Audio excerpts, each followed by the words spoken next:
When Humongous Entertainment first opened for business in March of 1992, they were ready to get their feet wet in the adventure game market. But what would their first ever game be about? It'd have to be one that both epitomized who they were as a company and their main mission statement. I got it! How about a talking car? Then what you'd get is their first junior adventure series, Putt-Putt. The series centers on Putt-Putt, a young purple convertible living in his home of Cartown. Along with his dog Pep, they go off on various adventures, whether it's preparing for a big race, helping rescue baby animals, or even traveling through time to the past or the future.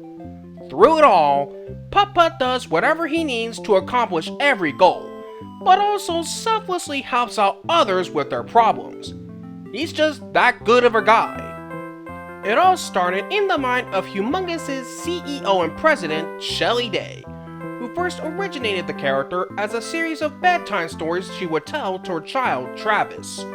The first one she thought up was one about Putt-Putt saving a cat caught up in a tree. This, of course, would lay out the groundwork for the series' world and its characters. When it comes to developing the actual adventures, the first thing the team does is toss around some ideas until they come across one in particular that caught their eyes.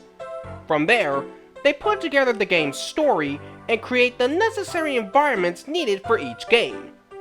For the characters themselves, they have to consider what their personalities are, their individual characteristics, what their roles and purposes are, and most importantly, what kind of vehicles they should be. Once they've settled all of that out, they next turn their focus onto their overall look and design, then experiment with different color schemes before settling on the final look. After that, the crew moves on to storyboarding each scene of the game and checking to make sure they transition correctly. Then move on to doing the backgrounds, recording all of the voices, making the animation, which many of their games, except for the MS-DOS ones, used around 30,000 individual drawings. And from there, they have a whole team dedicated to coloring the frames and animating all the clip points. When all that's complete, it's then handed off to the programmers who write in the codes that make the games respond to whatever the player selects. From there, it's sent off to the sound effects programmer to, well, program all the sound effects in, and last but certainly not least, they bring on the composer to make the game's musical score. Now, like a lot of other games, not everything the crew did ended up in the finished version. Some aspects or elements were cut out for one reason or another, so I'll attempt to bring up some of the more interesting and notable bits. So, now that we got all of that out of the way, let's take a drive into Cartown and join Putt-Putt on his adventures.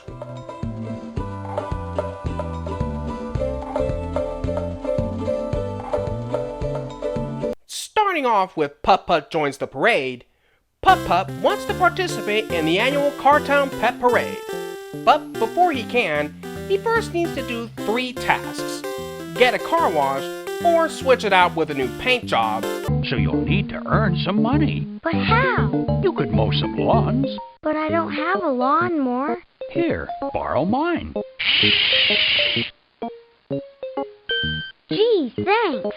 How else can I earn money, Smokey? Well, you could also deliver groceries for Mr. Baldini. Those are great ideas. A balloon and a pet. More specifically, he wants a puppy. So, Putt-Putt travels around Cartown and does what he needs in order to join the parade. It's about as simple and straightforward as it sounds. As far as being both Humongous's first game and the first in the series overall, it's a nice start. The game is very cute, sweet, and charming.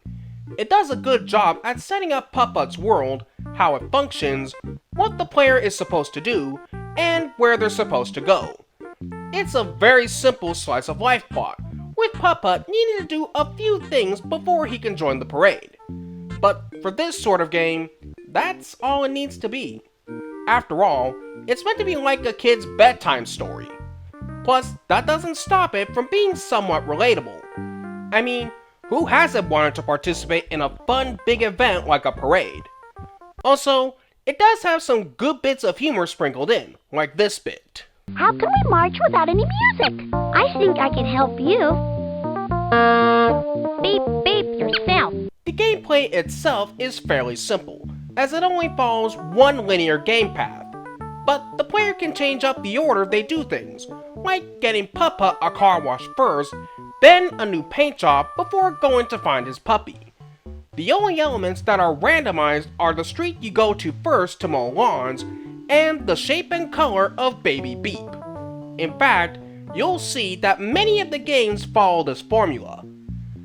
As for the backgrounds, character designs, and animation, they do look quite good, especially for the MS-DOS at the time, though they do look off in some angles. Speaking of the characters, they are charming, fun, and colorful, although some of them are pretty one-note. The game also has plenty of little mini-games, like the puzzle block, joke-telling, mowing, pinball, and a Where's Waldo one with finding Baby Beep. All told, you have a very simple but fun game, and as stated before, a good start for the company.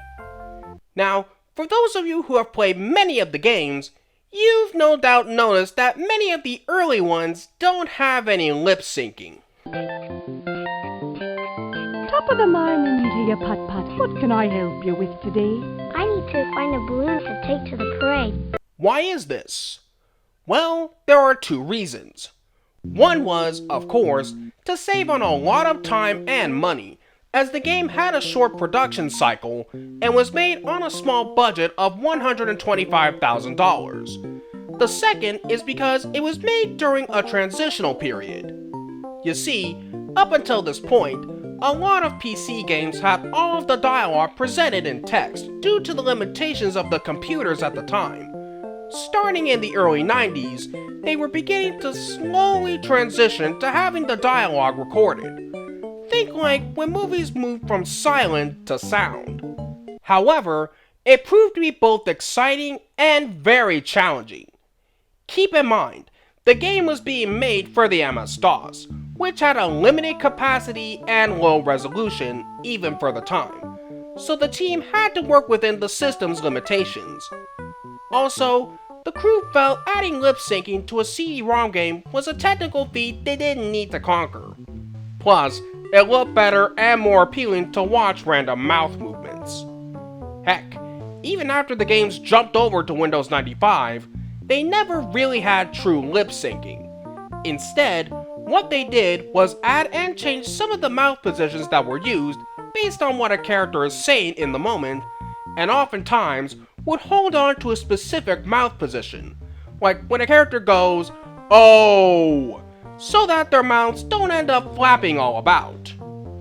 If you pay close attention, you'll notice that they use 4 or 5 different animated lip movements and then sync them up with the dialogue. Hence why it looks like an anime dub straight out of the 1980s. The game doesn't have a whole lot of unused graphics or dialogue, but it does have some music tracks that were used in the 3DO version, like one meant for the car wash,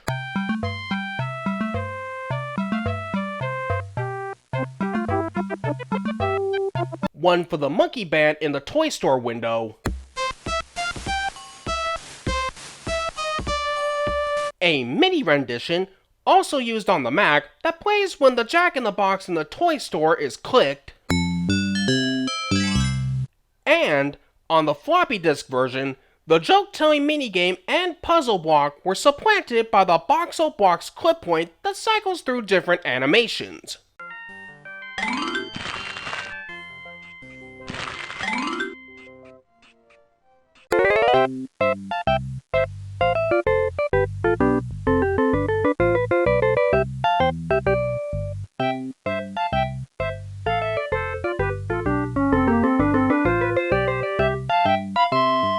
When Putt-Putt first came out of the garage on November 6, 1992, he made a good first impression for himself.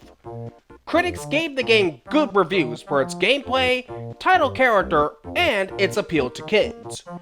As for the game sales, it did quite well, selling between 65 and 75,000 units in its first year, making it Humongous Entertainment's first big hit. Later on, the game would end up selling a lifetime total of 300,000 units. So, with a big success on their hands, Humongous would naturally make a sequel.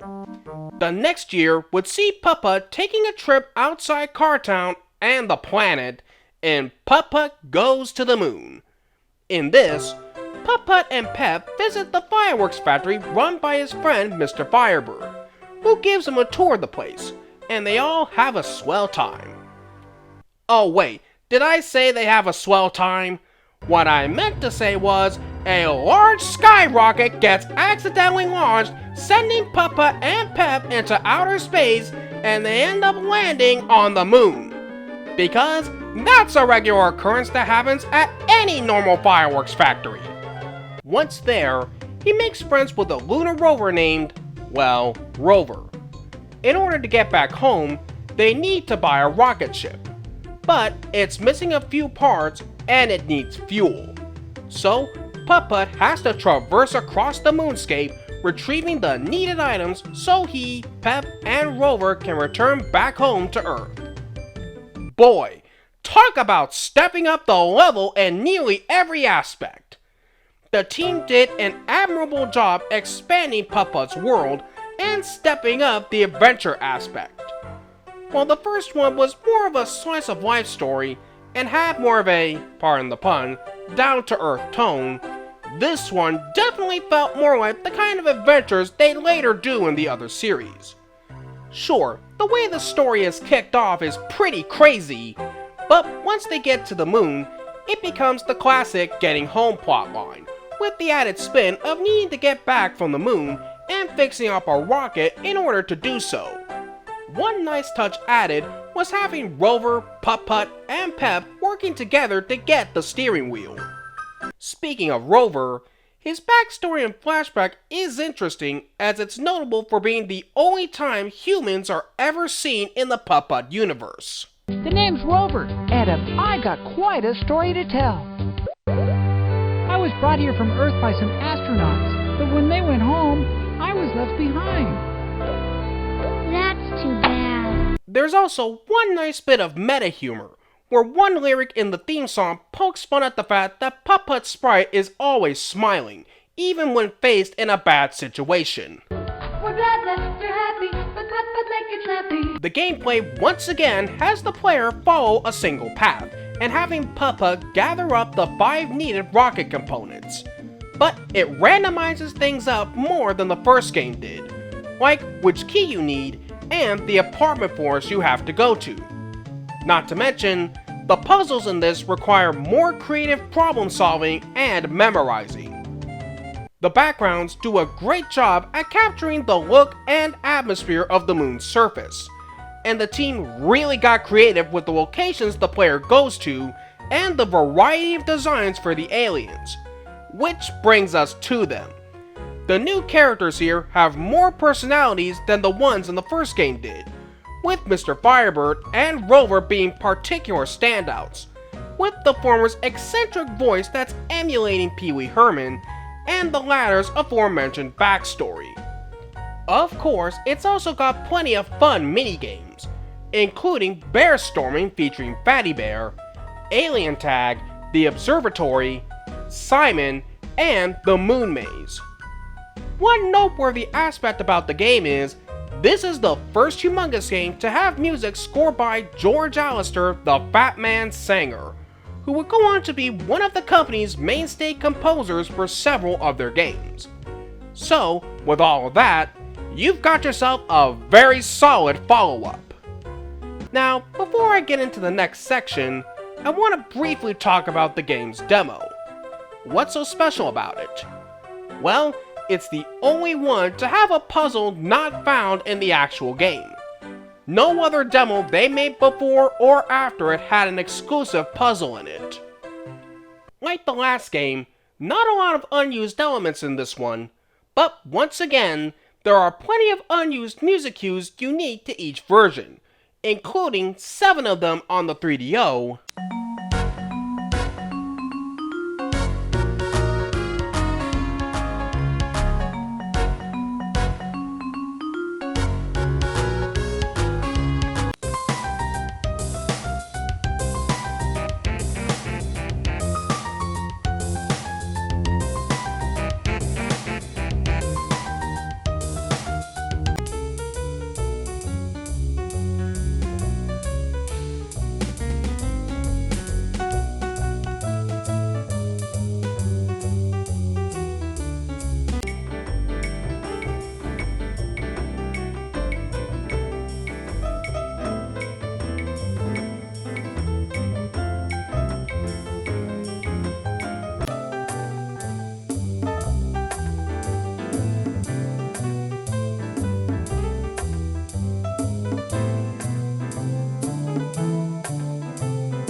One from the DOS version, which was intended to play when Putt-Putt touches down on the moon.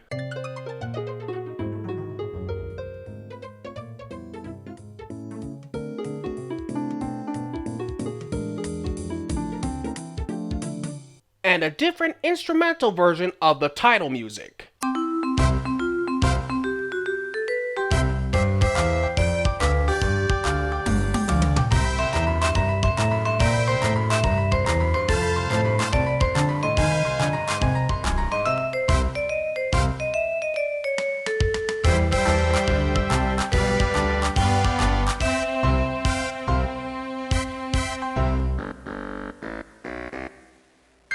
Lastly, there's one notable bit of unused dialogue that didn't make it into the final game, and that was a radio newscast talking about, and I'm not joking about this, a criminal suit being filed against Mr. Firebird. A criminal suit was filed against Mr. Firebird. He is accused of purposeful wrongdoing and criminal neglect. It is believed that Mr. Firebird's negligence caused Putt-Putt's unfortunate accident earlier today. This was intended as an in-joke by the developers, so it wasn't really meant to play in the finished version. Besides, it would have painted Mr. Firebird a lot more as a villain had it remained in. When Putt-Putt, Pep, and Rover blasted off from the moon on October 1st, 1993, they perfectly touched down on Earth. Critics gave it great praise, even more than Joins the Parade, saying that they liked how it challenged kids' problem-solving skills. And since Putt-Putt Joins the Parade was already a sales success, it's safe to say that Goes to the Moon went on to be another big hit. Jumping ahead 2 years later, Putt-Putt is off to set up the next big Cartown event in Putt-Putt Saves the Zoo. On the day of the grand opening of the Cartown Zoo, Putt-Putt volunteers to deliver Zoo Chow to the new zookeeper, Outback Owl. When he gets there though, he soon learns that things are in a bit of a mess, with a raised river dam, damaged rafts, a stuck open drawbridge, and the worst of all, 6 baby animals have gone missing. Now, Putt-Putt has to help rescue the animals and get them back home to their families before the zoo can open. How in the world Outback Owl let all of that happen prior to opening day is anyone's guess. Now, it may be a step back from Going to the Moon, but that doesn't stop it from being a fun game.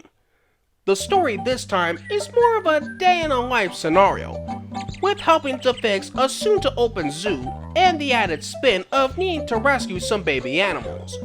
And once again, it's pretty straightforward.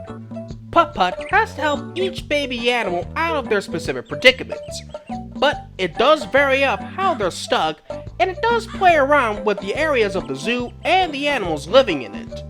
Plus, it has a good amount of self-referential and meta bits.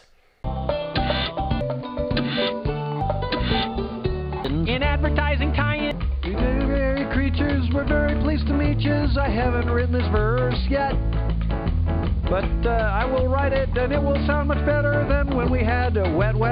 Like the other two, the gameplay follows just a single game path, where the player goes around the zoo getting the items necessary to help each baby animal out of their specific predicament. And once more, players can change up the order they rescue them or go talk to the parents before going to find them. There's also some fun side sections, like shooting the rapids, taking a photo safari, playing animal tag, and of course, ice hockey. The backgrounds and the overall look of the zoo is very vibrant, detailed, and colorful, and they do a great job of making each area look and feel huge. And as the first Putt-Putt game for Windows 95, the team did a great job transitioning the characters to hand-drawn, as it introduced Putt-Putt's more recognizable design, and the character animation is much smoother and bouncier than before, though some of the designs can be somewhat off-putting. Also, it doesn't shy away from throwing in a few Easter eggs. The new characters featured have some colorful, fun, and bold personalities, with some even having some outside influences, like Outback Al was clearly inspired by the late Steve Irwin. Oh, and for anybody who's thinking it, no, the inclusion of lions here was no way influenced by The Lion King. While it's likely the crew was aware of the film, I mean, who wasn't at the time, they weren't exactly going out of their way to reference it. So it's nothing more than a big coincidence.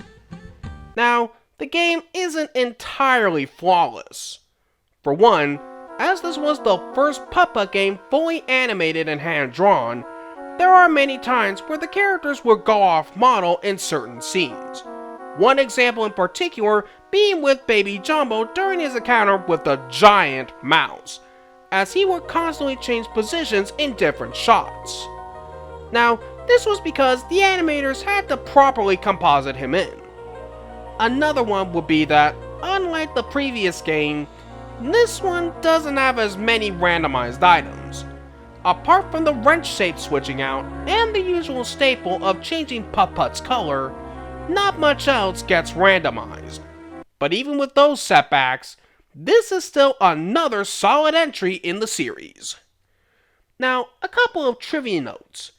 The crew inserted the cow into almost every game as a nod and throwback to Joins the Parade, which goes to show just how much care and respect the crew behind the games have for them. Also, you know the bit where Putt-Putt's first talking to Outback Al through the intercom? Hello, Outback Al? It's me, Putt-Putt. I'm here to deliver some zoo chow.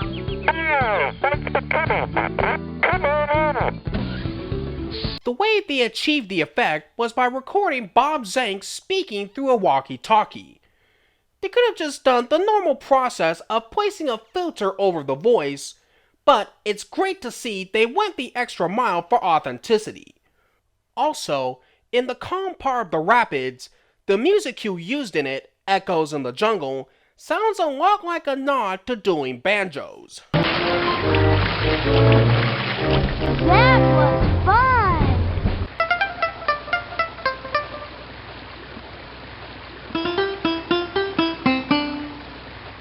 Now, unlike the first two games, this one has a lot of unused elements. For starters, there are some hidden cutscenes and unused jokes, including Holy moly.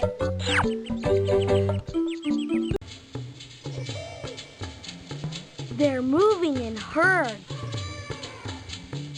They do move in herds. I got a joke. Want to hear it? You bet I do. Have I ever told you the moose joke? The moose joke? Oh, you gotta tell me. I'll have some cotton candy, please. On the double. Here you are. Thanks. Ugh!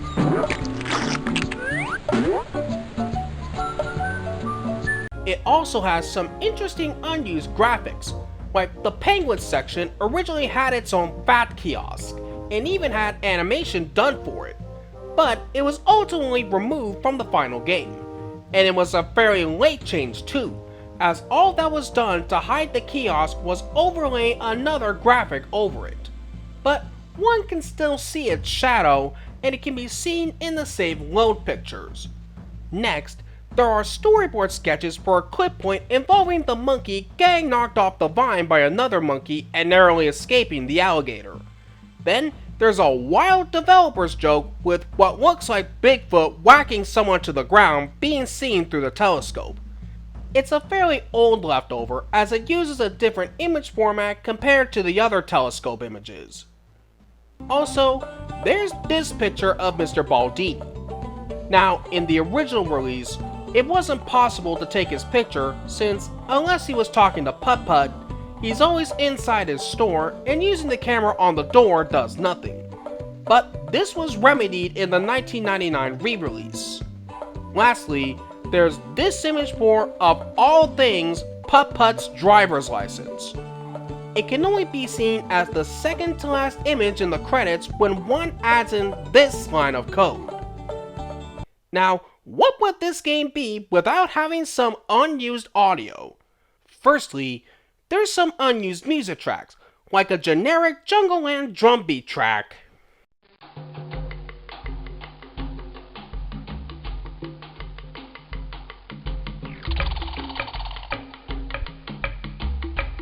Another generic track with no actual placement.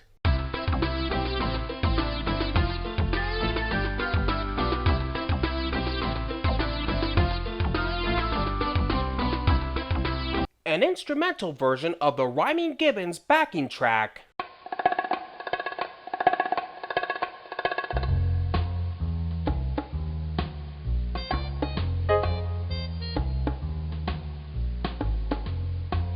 An extended melodyless rendition of one of the Arctic Land themes.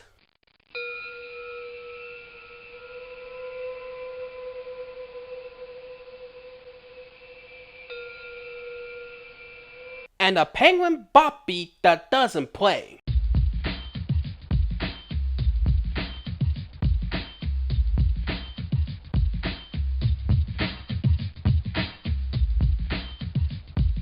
There are also 5 unused Gibbon rhymes that, like the driver's license, can be enabled by putting in a code, which in this case is this. How about fatty? Fatty? Okay. I saw a fatty. I think it was your daddy. Oh yeah. Come on. If it was your pappy? Fatty. Another interesting unused bit is this one line for the ice arena, because the game didn't take enough pot shots at Fatty Bear. Welcome, sports fans, to the Arctic Land Fatty Bear Memorial Stadium. Lastly, there were some music changes. See, when they did the Dutch version, they swapped out several tracks that had English lyrics with instrumental cues, and those were carried over to the 1999 version.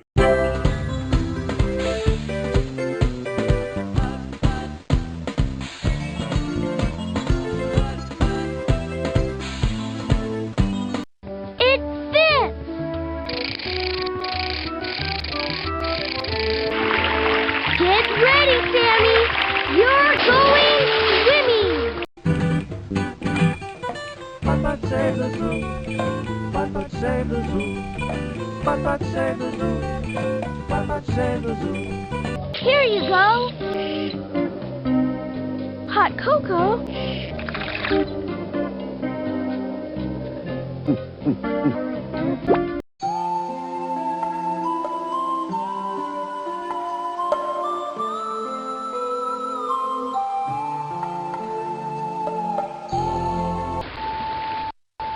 Are you Masai? I sure am, and am I ever in trouble? I got stuck over here, and the drawbridge won't close. When the zoo first welcomed visitors on March 3rd, 1995, the opening day went off without a hitch. Critics were once more giving it good praise, and like its predecessors, It sold very well. In fact, from just the first 3 games alone, the series has sold over 1 million units, and in 2001, Saves the Zoo sold an additional 100,972 units. 2 years later, Putt-Putt will be taken to new historical places in Putt-Putt Travels Through Time. In here, Putt-Putt and Pep pay a visit to Mr. Firebird, who, following the skyrocket incident, has converted the fireworks factory into a laboratory just before he heads off to school. What has Mr. Firebird done this time? He's built a brand new time portal that allows one to see into the past and the future. However, just as he starts it up, it malfunctions and causes a wormhole to open up, sending Putt-Putt's history report, school supplies, and Pep into 4 different time periods. So now, he has to travel to 3 different points in the past and the future in order to retrieve Pep and all his things and return to the present so that the time portal can be sealed off for good. Man, with all these crazy experiments going wrong, it's no wonder Mr. Firebird didn't make another appearance following this adventure. Just like Goes to the Moon, this one steps out of the series' normal comfort zone and goes for a full-on sci-fi themed plot. And it does a good job at taking advantage of that. The game has a lot of fun playing around with the various time periods, the characters inhabiting them, the areas found within every period, etc, etc. It also works in not just building Putt-Putt's world, but also shows its history. Not to mention, it can get creative with some of the scenarios Putt-Putt has to face along his journey. The gameplay this time truly changes things up, as this is the first of 2 games in the series to have interchangeable paths. Talking of which, with all the different ways each item can be found in each setting, the game has a grand total of 16 possible game paths, giving Travels Through Time the distinction of having the most game paths of any of the Junior Adventures. Anyways, the game ups the challenge with how the player is supposed to retrieve Putt-Putt's stuff. Sometimes they can be relatively easy, but other times they require some good creative problem solving and critical thinking. It's also chock full of fun mini-games. Follow the Volcano, aka Simon, Picture Jumble, Shoe Crow Shoe, Animal Tracks, and who could forget Squoosh. This is also noteworthy for being the only game that lets the player paint Putt-Putt in a lighter or darker shade of color. The backgrounds do a great job at capturing the look of each time period, and the team also did an admirable job of giving each time period a different vibe from one another. The same can be said for the new characters. It's cool seeing the various vehicles of their respective time periods and having their personalities and roles fitting perfectly with their respective periods. Though they do take the fat Putt-Putts from the future or past a little too easy. Also, said personalities are fun, colorful, and memorable. Although, some of the lines, if taken out of context, do come off sounding more suggestive than they actually are. As far as I'm concerned, Putt-Putt, you could drive on me all day and night. Be my guest. I'll give you a ride you won't soon forget. Thanks, Toby. I'm sure I'll take you up on it. Other than that, there's no question that this was another great entry in the series. Now, one interesting bit of trivia. When the game was in production, it was first titled Putt-Putt's Adventure Through Time, but naturally, it was later changed to its final title.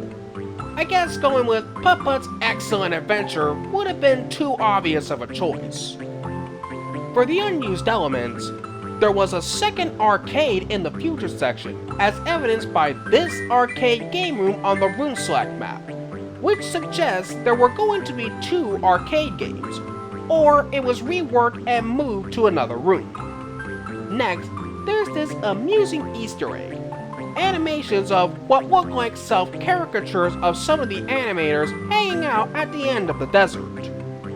For unused music, there's an instrumental rendition of the intro music, though in a lower key that was used in place of the regular version for some non-English releases.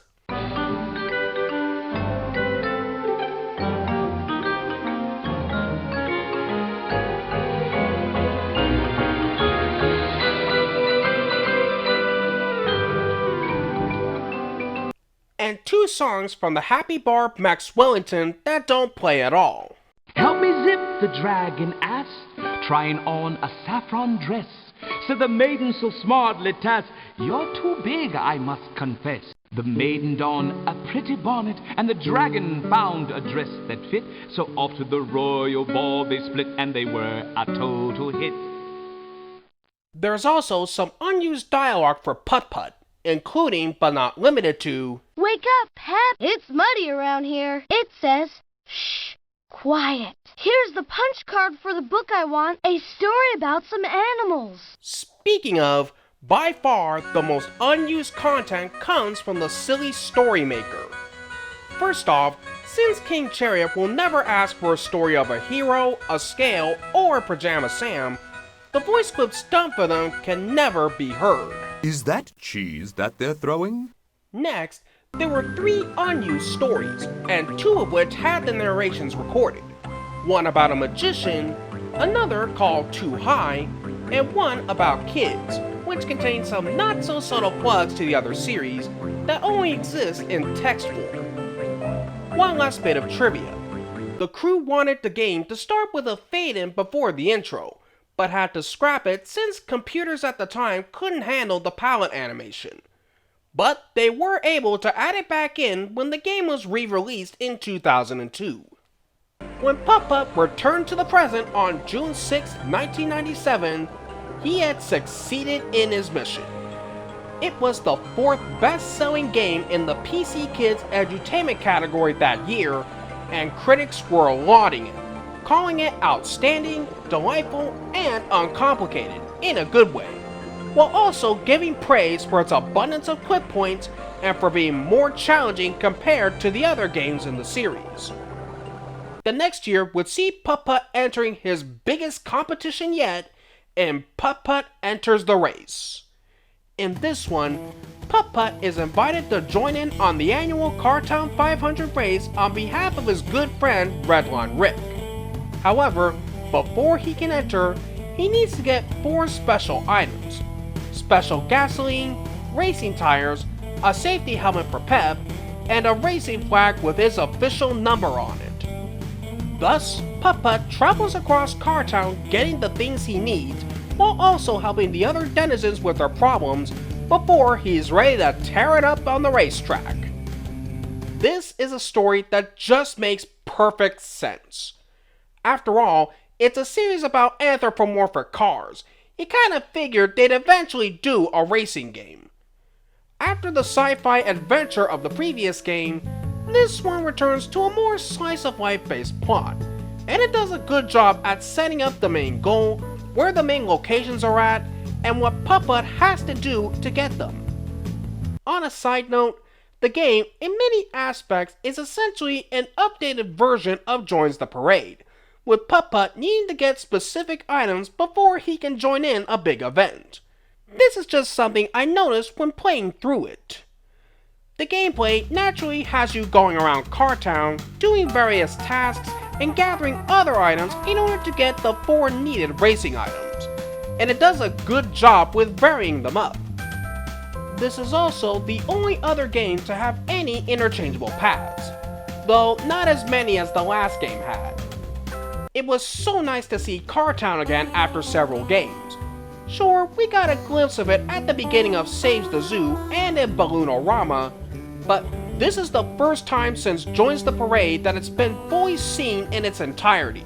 And it's great the team went the extra mile to have the first town hub laid out exactly like how it was in Joins the Parade, once again showing how much they love and care about the games. It's also cool how they expanded the town, bringing in new locations, and it's great that they brought back a few side characters from previous games. Not to say anything bad about the new ones, they have some fun and colorful personalities. It also has a couple of fun mini-games.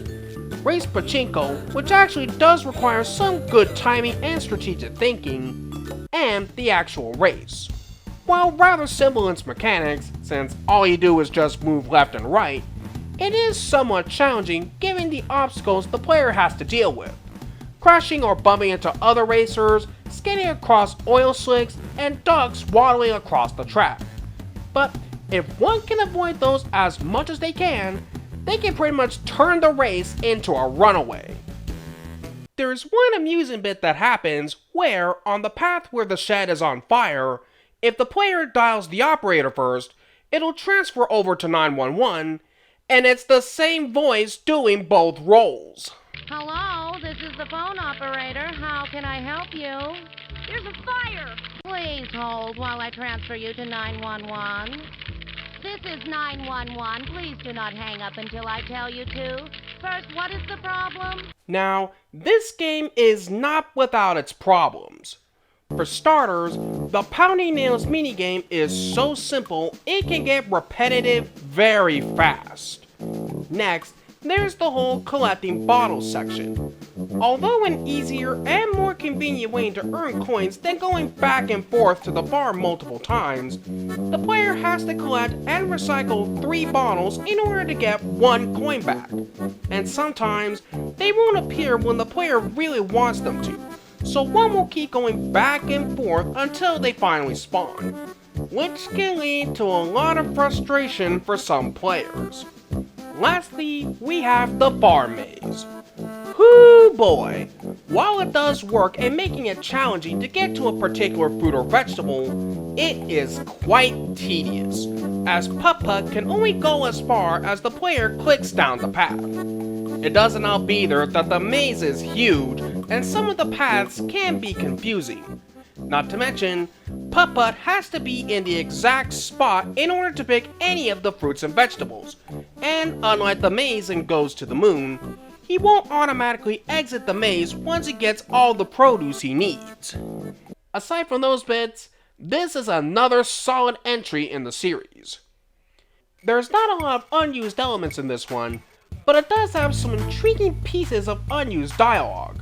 Like one for Putt-Putt when the player uses debug mode to get all the 4 needed items and then look over the list, but it was removed early on. Looks like I've got everything I need. I should head over to the speedway so I can enter the race. Some bits for when the player reaches the end of the Pounding Nails minigame, but it's very unlikely any player would have been able to hear them given how long and repetitive the minigame is. Also, the Brian mentioned in the second line is referring to programmer Brian Pulliams. Congratulations! You are the Nail Master! You have been rewarded. Brian would be proud of you. And some for cutting the Tire Patch Kit into a circle, but it was removed early on when the developers realized that, since the tools given can only cut in straight lines, it would have been a nightmare trying to cut one out. Next, there's only 2 unused music cues here, a melodyless version of Betsy Bulldozer's theme, and a melodyless version of Outback Al's theme.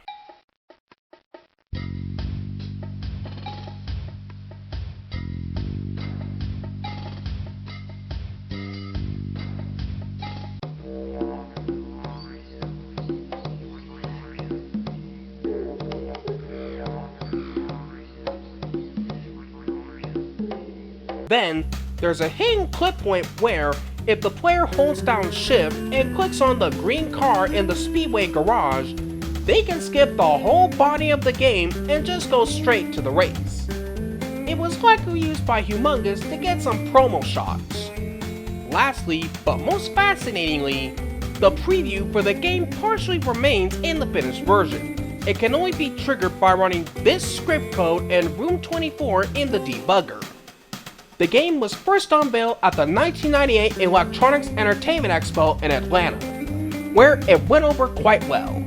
And when Putt-Putt officially came out to the starting line on October 16, 1998, he managed to take home the gold. It was the 5th top-selling educational title across 13 software retail chains on the week of January 16, 1999. and the 9th top-selling home education software on the week of May 1st of that year. And critics lauded the game for its animation, the characters, its user interface, for being highly fun, charming, and just being entertaining. 3 months after its release, Humongous held a special week-long celebration on their website, where they offer free demos, online games, and contests, and various other items. 2 years later, Putt-Putt and Pep will be traveling out of Cartown once again for their next adventure, Putt-Putt Joins the Circus. In here, Putt-Putt and Pep are on their way to Apple Valley to see BJ Sweeney's Big Top Circus. But after they help out their new friend Cassidy, a goat eats Putt-Putt's ticket. So, Cassidy gives them a ride straight to the Big Top so they can sort out the problem with BJ Sweeney. When they get there though, they soon learn the circus is in a jumbled mess with things being out of place, and especially with the 5 main acts. Thus, Putt-Putt agrees to help get all the acts together before the big grand opening, while also being rewarded free circus tickets for life for doing so. If you help me get this circus up and running, you'll have free circus tickets for life. That's great, since, a goat kinda ate my ticket. The game does a good job at establishing the circus, the central problem, where everyone is, and how each of their problems need to be solved. And it does well in varying each of them up, although it doesn't take full advantage of the main location. Also, it does have a couple of humorous bits. Excuse me, are you Philippe the Flea? No. Abracadabra, hocus pocus diddly hocus.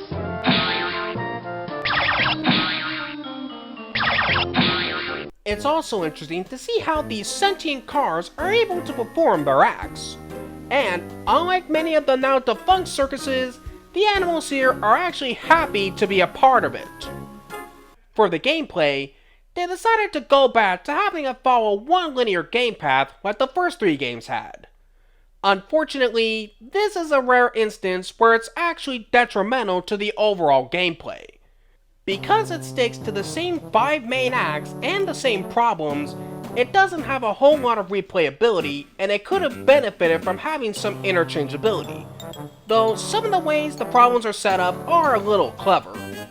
Not to mention, not too much randomization apart from changing the ingredients of the Power Shake recipe, the code for the practice cannon, the shape of the hole in the pool, and which pipes are in the wrong order in the sorting pipes minigame. Speaking of, it doesn't help either that the puzzles and minigames here are much simpler and easier than the previous ones. Sure, the past ones were also simple and easy, but at least a few of them had some level of fun and challenge, which most of these don't have.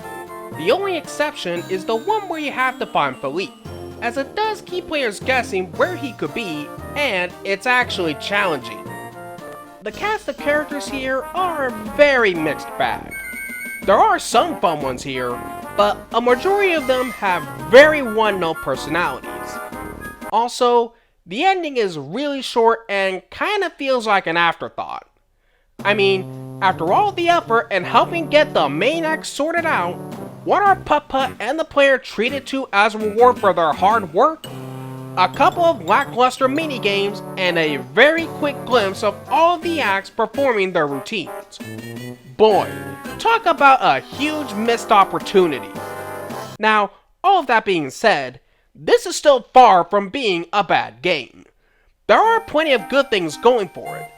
The backgrounds and overall color scheme do a great job at capturing the circus atmosphere of the time, and again, although most of the new characters were one note, there are a few that are plenty of fun, and it's always nice to see more old characters making a return. Despite it being one of the series' weaker entries, this is still a decently fun game. There's really not a whole lot of unused elements in here, but there are some interesting ones, like an early sketch of the title card, showing that it was originally titled Putt-Putt Saves the Circus, and 2 sketches, one of a close-up on Lester's badge, and another of Lester holding an autographed photo of him and Philippe. Also, there's a cutscene of Putt-Putt setting up the trampoline on the left side of the chasm, which is impossible to do in the final game. I think this trampoline will do the trick. Here goes nothing.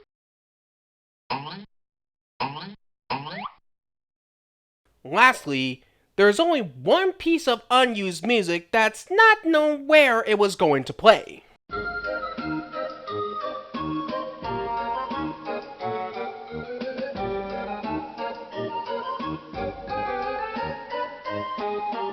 The game made its debut at the 2000 E3 Expo in Los Angeles, where it went over well once more. And when the Circus arrived in town on June 19, 2000, the opening night was a great success. Critics were once again giving it good praise, this time for its ability to enhance memory skills and encourage problem solving. And it easily sold very well. In fact, in 2001 alone, it sold an additional 82,400 units in the US. 3 years later, Putt-Putt would help out one special someone in his final adventure in Putt-Putt Pep's Birthday Surprise. In here, after coming home from a birthday party, Putt-Putt notices that Pep is feeling down. About what, you may be wondering? The fact he's never had a birthday party, which is kind of understandable since Putt-Putt doesn't know when it actually is, as Pep was lost when he found him. So, as a way to cheer him up, Putt-Putt decides to celebrate Pep's birthday on the anniversary of when they first met, which just so happens to be the very next day. So now, he has to go across Car Town and get all of the needed party items and a cake, all without Pep figuring out what he's really doing. If you think that plot sounds familiar and ridiculous, it truly is ridiculous. While this is both an expected and noble thing for Putt-Putt to do, there's a good reason people don't throw birthday parties for their pets, let alone plan a surprise party for one.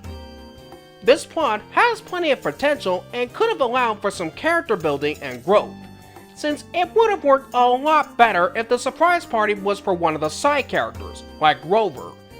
There's also a lot of missed opportunities, like considering it was on Putt-Putt and Pep's anniversary and the day of the Pep Parade, Putt-Putt could have made it a very special celebration, or showing the Pep Parade after the party.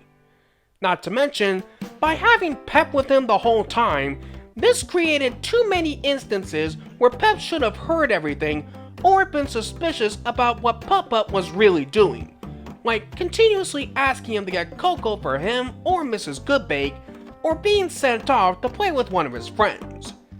It could have easily been fixed by just dropping him off with one of his friends and then coming back for him. Oh, and it has some really weak bits of humor. I guess that's what you call getting your ducks in a row. Will you be ready to put on a big show tomorrow? Of course. Expect me to appear at the party. The gameplay once again has the player going around Car Town and gathering up what's needed for the party. But just like with Joins the Circus, it would have benefited from having interchangeable paths. Except for the cake ingredients, where Marvin's magic hat is, and the rubber band's locations, this one doesn't have a lot of replayability, even more so than the latter did. This is also the only one to not let the player change Putt-Putt's color, except for in one scene. For the backgrounds, since this game was made on a much smaller budget compared to the others, the crew worked around it by recycling a lot of backgrounds, mostly from Enters the Race, though some were retouched, layouts, and some music cues from Saves the Zoo. This also applies to the character animation, though they're no more reused than how other series did it. However, the team can't be blamed too much for the lackluster result, as they were doing the best that they could with what they were given. Now, there are some nice aspects the game does have. The flashback that joins the parade was nice, as well as some clips from past games in the birthday song, more previous characters returning, some of the new ones being enjoyable, and a couple of new locations.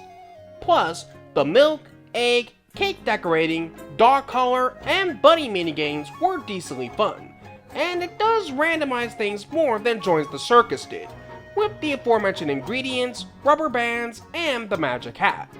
But those aren't enough to keep this game from being easily the weakest one of the entire series. Okay, I put off talking about this for long enough, so let's talk about the one aspect that's changed over the course of the series, Putt-Putt's voice. In the first 4 adventures, as well as the activity packs and the junior arcades, he was voiced by then child actor Jason Ellefson, who did a great job doing the character and really made the role his own. By the time he did Travels Through Time, he was starting to hit puberty and his voice no longer sounded right for the character.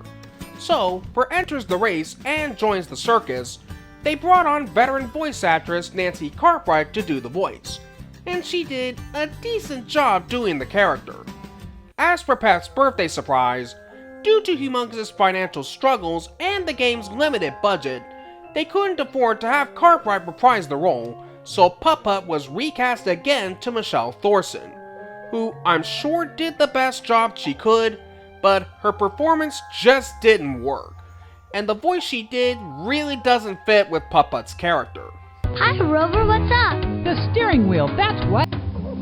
I look good. I sure am. My calculator. It's the one you've got right there. I need to take it back to the future with me. I'll have a carton of milk, please, Rover. What do you think, Putt-Putt? They're really good pictures, baby Jumbo. Hi, I'm Putt-Putt. Please be quiet. Hi, I'm Putt-Putt. Not a lot in the way of unused graphics or music, but there are some bits that didn't make it into the finished game.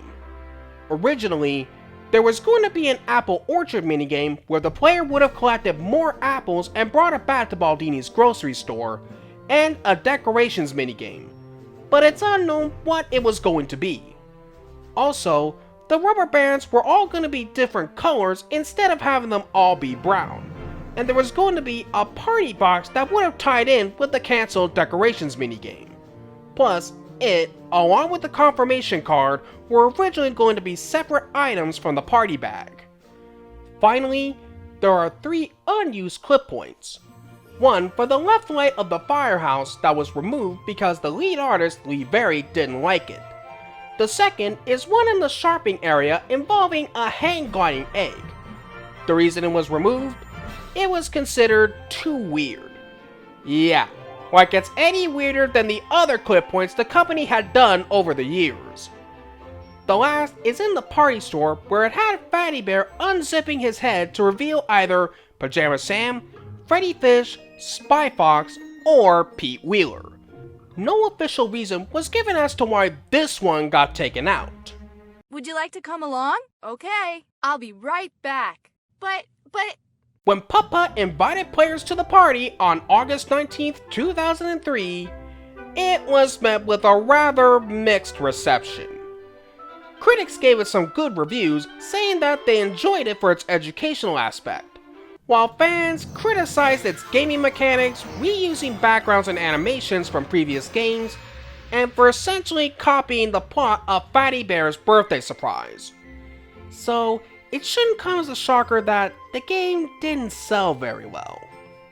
After that, there wouldn't be another new game made due to the dissolution of Humongous in 2005, but the games would continue to be re-released through the mid-aughts. They would also be released on other gaming platforms, including iOS and Android, and in the App Store. Also, unlike the other 3 series, it was fortunate enough to not get a poorly made Wii port.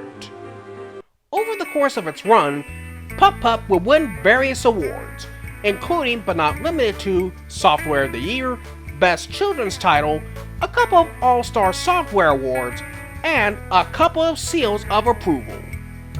Putt-Putt may be the youngest skewing of the junior adventures, but it has plenty of fun gameplay, a lot of charm, some humorous moments, and has some fun, colorful, and memorable characters.